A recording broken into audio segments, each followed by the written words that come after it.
There's a quote at the start of the article, an article in the Sunday World today, where it describes how the suspect in a triple murder in County Louth, who was arrested just slightly away from the murder scene, told people, "I'm sorry for all the screaming and shouting. It's over now." I mean, it is obviously what has happened is a really terrible tragedy for that locality, and also, but in particular, for the O'Connor family. Oh, 100%. So Louise and Mark O'Connor, they were murdered alongside their son Evan. Evan is autistic, and their bodies were discovered by Evan's carer, who was calling regularly to the house. So she discovered Mark near a gate outside the home and a pool of blood around it. Just before 10, I think, on Monday morning. Evan was at the side of the house, and then Louise, the mother, was upstairs. And you can only imagine the harrowing scenes that she came upon. And then obviously Gardaí came to the scene, and armed detectives came across a suspect who is in custody at the moment. So we don't, obviously the suspect isn't named. His age is given as 31.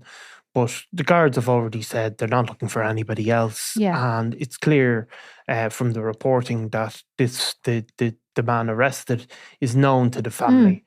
So this isn't a case that the guards are looking for other people or anything like that. Yeah. But I suppose you can get a sense of maybe what happened from how the suspect was when he was apprehended by the police. Yeah, so he was found. So this is, as you said, Talonstown. It's quite a rural area, County Louth. It's actually close enough to Monaghan.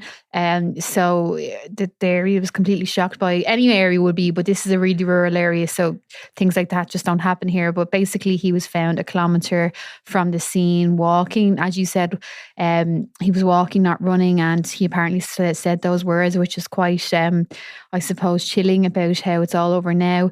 But yeah, he was discovered with there was blood on his hands, but there was no blood on his clothes. So it's been reported today that there's a suspicion that he may have cleaned his clothes, and then he was obviously arrested. It's been reported as well that while the suspect hasn't been identified, as you said, he was known to the family, that he is known for having mental health issues, and that he has had previous interactions with the Gardaí as well. Now, I mean, an interaction with the Gardaí can mean a lot of things. Obviously, an interaction from the Gardaí could be somebody who's arrested for very serious crimes, but a lot of people, or certainly in some cases with people who suffer from certain types of mental illness, the Gardaí can be called to the scene if they're acting erratically, and it can be as much to protect them as anybody else. Absolutely, yeah. It doesn't mean that he had any previous convictions or anything like that. Or any of that type. No. Now, I mean, the guards ultimately released the picture of Mark, Louise and Evan. But also, I suppose, some of the details of the type of lives they were living has come out. And, you always hear when people die, it's a long tradition in Ireland to speak well of the dead, but I don't think anybody has had to struggle to speak well of these people, because they really do seem to be exceptional people who've lived lives of service one way or another. Yeah, as you said, of course, tributes will always come when people die, especially in situations like this. But yeah, it's just been absolutely relentless in terms of the tributes and the lives that they led. There's no doubt that they were such a good part of their community. They both, so Louise and Mark, both founded the special school that Evan, the son, attended. He was obviously, as I said, autistic, so they put out a statement. I think Mark was still on the board, and he actually worked in advocacy for people with disabilities. Yeah, he worked for an organisation called the National Advocacy Service for People with Disabilities, and he was, that's an organisation that does really a lot of great work in terms of lobbying for people like Mark's son Evan, who was diagnosed as autistic.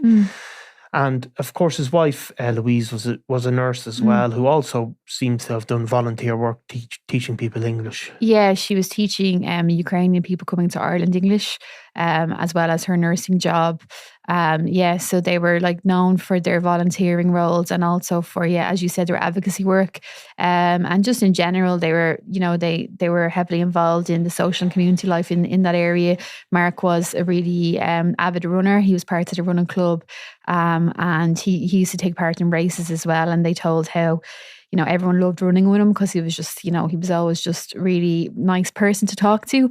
And then obviously Evan was described by the parents of other children attending the autistic school as just a really happy boy. He used to recite like Thomas the Tank Engine to one woman said on the bus to school, and just, it was very well known as well for his interactions and for his, for known to the area. So it's just completely harrowing, I suppose. People are in massive shock. I mean, it was very sad. They had literally just celebrated their 33rd wedding anniversary, and Mark put up a tribute to his wife saying, "Blessed to have been married to the wonderful Louise O'Connor for 33 years. And he recently posted a picture as well, having paid off their mortgage, where they got the deeds back from the bank after they obviously completed it. So, obviously they had a lot to live for. Now, what happens next in circumstances like this? A man has been arrested, as we said.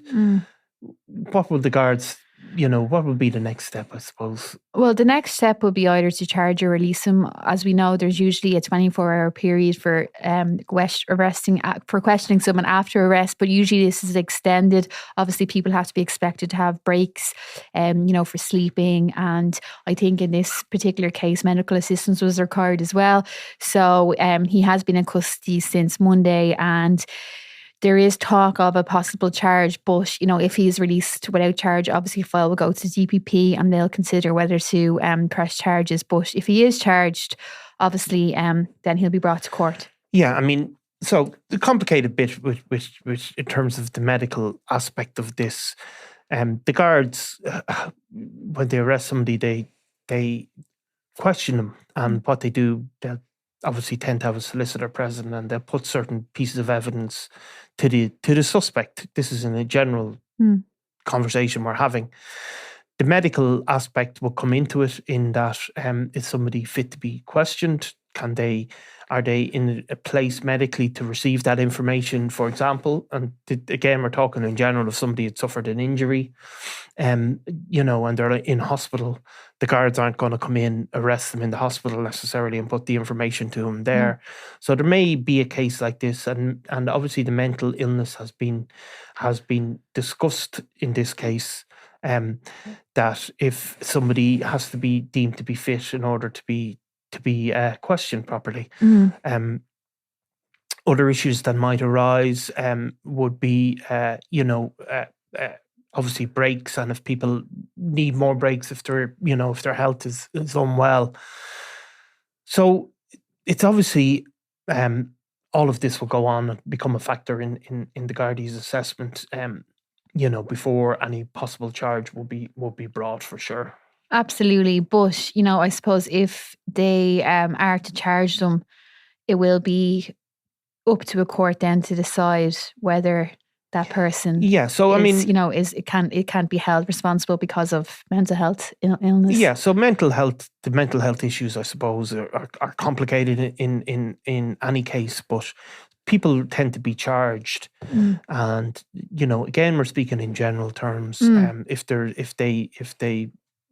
their defense is that they were incapacitated or weren't in their right minds effectively, they can be found not guilty by reason of insanity. But certainly in many cases they will be charged before that plea is issued. In some cases it might not get to that, but that would be the normal course of events. And we're speaking in general because we don't know the circumstances in this case. Obviously this case is particularly tragic, and it comes on the back, obviously, of another very different case, obviously, but another family tragedy where people have met a violent death, really, that occurred on Saturday night in Finglas.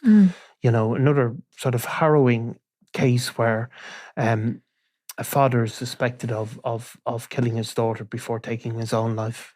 Yeah, this happened on Saturday night. It happened around 8 p.m. and the news started to come through. We'd actually just got home, finished work, and the news was coming through around 9 o'clock, and we were like, really, is it a 6-year-old girl? And then turned out her age was 5, but really, really awful stuff. So yeah. So Julia Daskowska, apologies if I pronounced that wrong, and her dad, Christoph, were found dead in their home in Finglas, is just beside Kappa Hospital there. I'm sure people know it. And what appears to have happened is that Christoph killed his daughter before taking his own life. And it was actually the mother of Julia who returned home from work and could be heard, highly distressed after just making the discovery, and Gardaí were called to the scene, and both bodies were found in the house. It's since kind of emerged that one line of investigation is whether Christoph smothered his daughter before taking his own life, but they're not looking for anybody else, and they seem satisfied that it was a murder-suicide. Yeah, so look, a very tragic and very grim week, and our best wishes go out to both families. Absolutely, absolutely. Okay, thanks, Eimear. Thanks, Niall. I'm Nicola Tallant, and you're watching Crime World, a podcast about criminals, drugs and the underworld in Ireland and across the globe. Make sure you subscribe to our channel and turn on notifications so you can be the first to watch all our latest episodes. You can also listen wherever you get your podcasts.